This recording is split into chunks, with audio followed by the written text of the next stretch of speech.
Syekh Abi Bakar bin Salim punya anak 13 jadi wali semua. Anaknya beliau 13 jadi wali semua. Ketika beliau meninggal, ini anaknya pamer keramat. Ayo siapa ini yang kira-kira gantiin Abah? Al-Hamid ngeluarin rantai emas dari langit. Keramatnya Al-Hamid tuh, ngeluarin rantai emas dari langit sampai ke bumi. Ngeluarin rantai emas dari langit sampai ke bumi. La ilaha illallah Muhammadun Rasulullah alaihi salatullah wa alihi wal ahibba. Bismillahirrahmanirrahim. Assalamualaikum warahmatullahi wabarakatuh. Alhamdulillahilladzi khalaqal mauta wal hayata liyabluwakum ayyukum ahsanu amala wa huwal azizul ghafur. Salatan wa salaman ala nabiyina Muhammad sallallahu alaihi wasallam alladzi qad hamala an-nas minadh dhulumati ila an-nur minal jahiliyah ila al-islamiyah. Alhamdulillah sahabat sekalian, kita masih diberi umur panjang. Suara motor, astagfirullah. Alhamdulillah sahabat sekalian, kita masih diberi umur panjang sehingga kita bisa bertemu lagi pada kesempatan yang sangat berbahagia ini. Alhamdulillahirabbil alamin.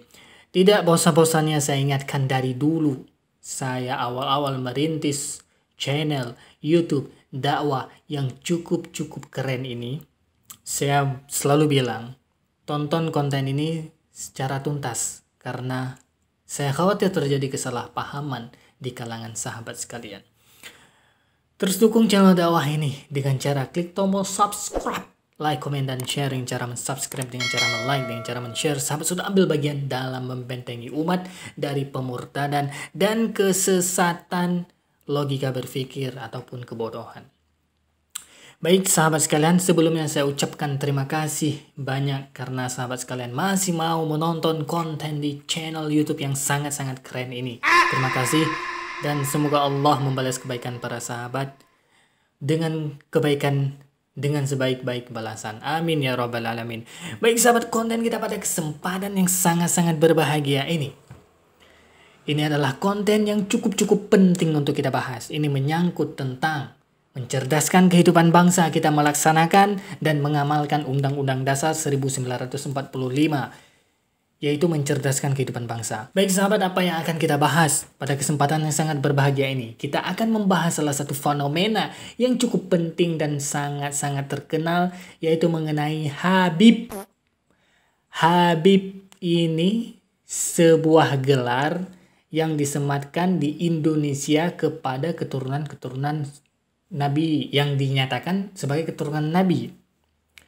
Tapi setelah saya mengkaji, setelah saya meneliti kecil-kecilan, ternyata di sana banyak habib palsu.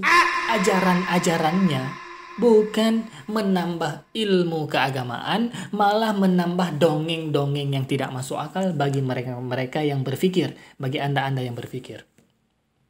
Ini cukup penting untuk kita bahas dan membuka pikiran bagi khalayak umum, bahwasanya ketika ada orang yang menyajikan cerita-cerita yang tidak masuk akal, jangan didengarkan, jangan diamalkan karena itu merupakan cerita yang tahayul atau kata lainnya sebagai dongeng. Ini salah satu contohnya dalam sebuah kajian. Saya mendapati di YouTube ini ya, ini research by YouTube, tapi saya sudah terjun lapangan langsung, tapi tidak kita ceritakan pada kesempatan kali ini. Bertahun-tahun saya juga penasaran apakah yang menyebabkan fenomena ini begitu besar, begitu dikultuskan, begitu dipuji, disembah, na'udzubillah summa na'udzubillah, dan ini bisa membawa kepada kemurtadan. Ini yang cukup bahaya. Makanya saya ingin tema ini akan kita kaji secara serius karena ini menyangkut dengan mencerdaskan kehidupan bangsa. Kalau saya diam, maka saya takutnya berdosa kepada Allah Subhanahu wa taala. Maka oleh karena itu, dengan sedikit ilmu yang saya miliki, saya berusaha juga untuk ambil andil untuk mengkaji dan membahas dengan objektif dan bisa kita diskusikan secara akal sehat dengan logika-logika berpikir yang benar, tidak logika-logika berpikir yang tahayul, yang tidak masuk akal. Ini salah satu cuplikan video yang beredar di media sosial bagaimana halunya cerita ini. Baik, tidak perlu kita bahas dulu, langsung saja kita melihat cuplikan videonya, kemudian kita akan mengkaji dengan akal sehat. Baik, ini dia cuplikan videonya. Syekh Abi Bakar bin Salim punya anak 13 jadi wali semua. Anaknya beliau 13 jadi wali semua. Ketika beliau meninggal, ini anaknya pamer keramat. Ayo siapa ini yang kira-kira gantiin Abah? Al-Hamid ngeluarin rantai emas dari langit. Keramatnya Al-Hamid tuh, keluarin rantai emas dari langit sampai ke bumi. Keluarin rantai emas dari langit sampai ke bumi. Lagi ngobrol sama kakaknya Al-Muhdhar nih, Syekh Umar Muhdhar. Ayo wahai Syekh Umar Muhdhar, dilihat keramatannya, nurunin rantai emas dari langit sampai ke depan dia. Ini Habib Syekh Umar Muhdhar ketawa doang. Dibilang sama adiknya, Al-Hamid, coba lihat tuh paling atas siapa? Gak tahu ada Syekh Umar Muhdhar megangin rantai dari atas. Lebih hebat saya, katanya. Tuh anak-anaknya bagaimana Abah? Baik sahabat, kita sudah menyaksikan sekalian. Ini sangat-sangat tidak masuk akal. Bagaimana mungkin rantai turun dari langit, rantai emas turun dari langit. Itu tidak masuk akal dan tidak, gimana ya kita bilang? Bukan lagi tidak masuk akal sahabat. Itu sekelas perbincangan orang-orang yang mabuk. Tapi ini di kajian ini dibicarakan. Sangat-sangat aneh sahabat. Kemudian ada seorang kiai dari Nahdlatul Ulama yang meneliti, sahabat bisa melihatnya. Nah, ini sahabat bisa bacakan sendiri. Tokoh NU Banten, Kiai Haji Imanuddin Utsman Al-Bantani mengatakan, Habib di Indonesia sudah tidak ada. Kiai Imanuddin secara khusus menulis artikel berjudul Terputusnya Nasab Habib di Indonesia. Itu yang pertama. Jadi Kiai Haji Imanuddin ini mengatakan bahwasanya Habib ataupun keturunan Nabi tidak ada di Indonesia karena sudah terputus. Kemudian ada fenomena lain sahabat, ini juga saya tampilkan. Problem Habib palsu. Dari cari cuan hingga perempuan. Nah, jadi Habib-Habib palsu ini mengincar duit dan mengincar perempuan. Jadi fenomena Habib palsu ini dan Habib yang tidak palsu gimana ya? Saya juga aneh. Oh iya, saya ada satu Habib yang saya idolakan, yaitu Habib Ja'far.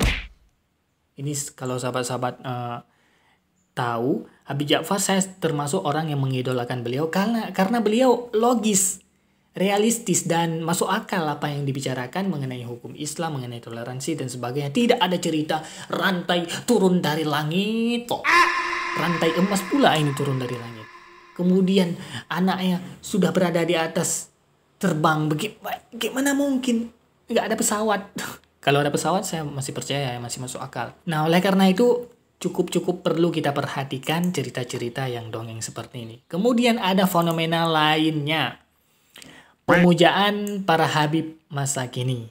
Nah, para Habib masa kini didewakan.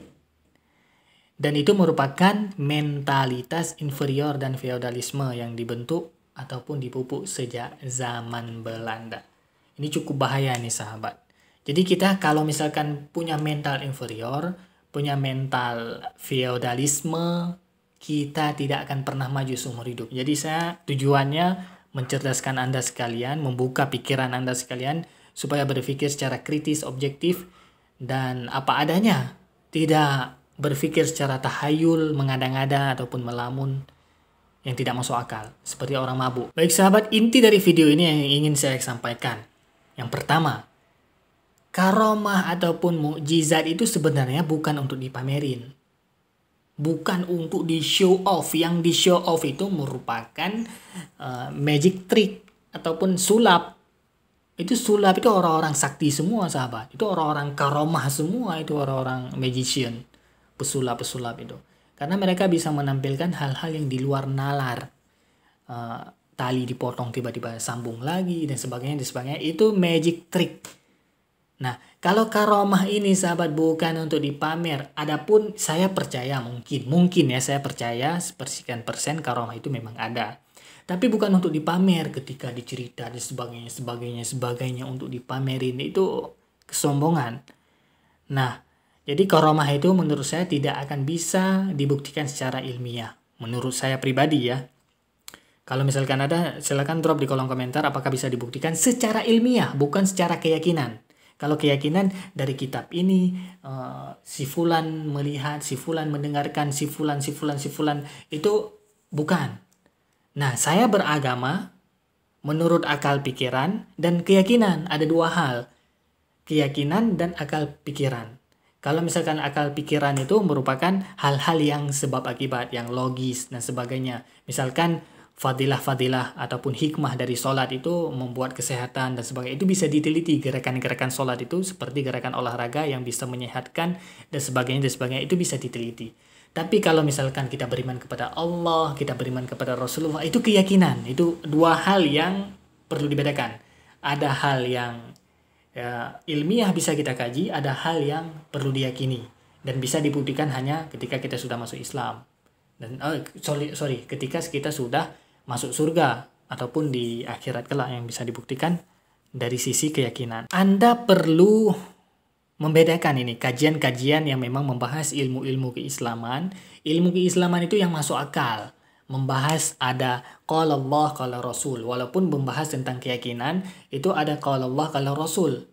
Bukan cuma dari kitab yang ditulis oleh orang-orang yang kita tidak tahu, dari orang-orang yang memang aneh-aneh, cerita-cerita khurafat, cerita-cerita takhayul, itu tidak masuk akal. Hindari kajian-kajian seperti itu yang banyak mendongeng, yang banyak bercerita yang hal-hal yang di luar nalar, yang nggak masuk akal. Dan ikutilah kajian-kajian yang membahas tentang hukum-hukum Islam. Contoh tentang membahas mazhab, cara sholat yang benar, cara wudhu yang benar, cara naik haji, dan sebagainya. Yang memang ada dalilnya, qala Allah, qala Rasul, qala Allah, qala Rasul. Kalau misalkan cerita-cerita karomah, tahayul itu kebanyakan dari kitab-kitab yang kita tidak tahu siapa penulisnya. Dan kita perlu dipertanyakan penulisnya. Dan itu tidak membawa kepada ketaatan. Cuman kita mendengarkan. Kalau misalkan Anda ingin menambah wawasan sebagai dongeng atau pecerita dongeng, tidak masalah. Tapi kalau misalkan Anda ingin meningkatkan nilai-nilai ketaatan, meningkatkan kualitas ibadah, pergilah kepada kajian-kajian yang membahas tentang hukum-hukum Islam dan tata cara melaksanakan ibadah dalam Islam. Bukan cerita-cerita dongeng yang keluar rantai dari langit, rantai emas. Kalau misalkan itu karomah itu mungkin ada sekarang, masyarakat Indonesia banyak yang miskin, coba suruh keluarkan rantai dari langit, rantai emas. Coba suruh. Supaya kita bisa menyaksikan secara langsung, dan itu termasuk ilmiah, itu ilmu baru. Dan itu akan kita lakukan R&D untuk untuk memberantas kemiskinan yang ada di Indonesia. Kalau misalkan ada karomah ataupun ilmu doa yang bisa mengeluarkan rantai dari langit, tidak masuk akal. Baik sahabat, demikian yang dapat saya sampaikan. Yang baik datangnya dari Allah, yang salah murni dari keterbatasan ilmu saya. Terus dukung channel dakwah ini untuk mencerdaskan kehidupan bangsa dengan cara klik subscribe, like, komen, dan share. Dengan cara men-subscribe, dengan cara like, dengan cara men-share, sahabat sudah ambil bagian dalam membentengi umat dari pemurtadan dan mencerdaskan kehidupan bangsa. Terima kasih atas perhatiannya dan terima kasih maka Anda sudah meluangkan waktu. Akhir kalam, wassalamualaikum warahmatullahi wabarakatuh. La ilaha illallah Muhammadun Rasulullah alaihi salatullah wa alihi wal ahibba